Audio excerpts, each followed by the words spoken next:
Abbey Road is just such an iconic building that has had so much art and creativity pass through its doors. That kind of energy that's in this building felt very fitting to be the final stop on the journey of this piece of music before it gets shared with the rest of the world, I suppose. Let's have a go, right? So I'll have it with off for now. Yes. So today we're at Abbey Road mastering my album Heaven Knows. We started with one that was bang on as a Yes. sonic template. Let's make them all sound like that. It took a little while to figure out what the route was going to be for the album and how it was going to be recorded and who it was going to be recorded with, I suppose. It's a mixing of analog versus digital reality, do you know what I mean? And what can you take from those two universes and how can you bring those two things together to sort of preserve that traditional classic sounding thing that I love, but also bring it into a space where it feels like it sits in this modern era, because this is the era that I exist in. Now records are generally made in one box or one room or one with one mixer. Yeah. So you're quite unique. That's old school. Yes. Soul music has been something that's really affected me, I suppose, throughout my life. Listening to Stevie Wonder on a vinyl record at 7 years old and just going, oh my God, what is this, you know? This is you. Yeah, honestly. This is me. Okay. And I want you to hear the sonic challenge that's, change that's going on, yeah? Okay, yeah.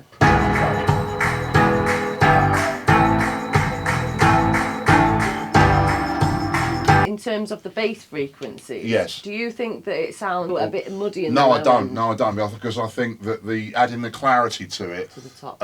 Adding the top has evened out the bottom. It always was something that was kind of on my mind and something that I wanted to do. It was just about figuring out what this thing would be that would represent me. I like the way this is like stomping a bit. It's really, really nice. It's not obtrusive. It's not over the top. Feeling in the room, you know, that you get from those like old Motown records, for example, where people are really performing and it's truthful art and there's a lot of like emotion and passion and all of that stuff that gets captured in that sort of live performance of it. I think sometimes that can get lost with the advancements in technology, because we can just redo things until they're perfect and tweak them and change them. And I'm not saying that that hasn't been part of the process for me, because it definitely has, but I kind of wanted to mix those two approaches, I suppose, and have as much of it as possible sort of done in the room and in the moment, and then also have that opportunity to kind of mould it and shape it into something that's me.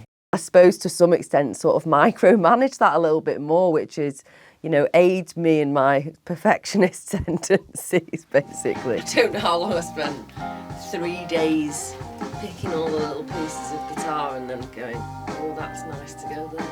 I know what I want everything to sound like, or where I want things to go, or where I want those peaks and troughs to be. I have always been a songwriter first, you know, before a singer, certainly before being a producer. This is the first opportunity, I suppose, that I've had to kind of express that fully. It's not easy to actually find the bits that you need to improve.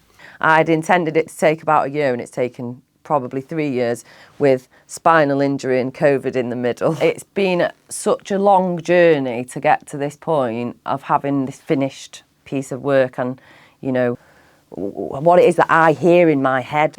That's basically what I've attempted to do, and I hope that I've achieved it to some extent.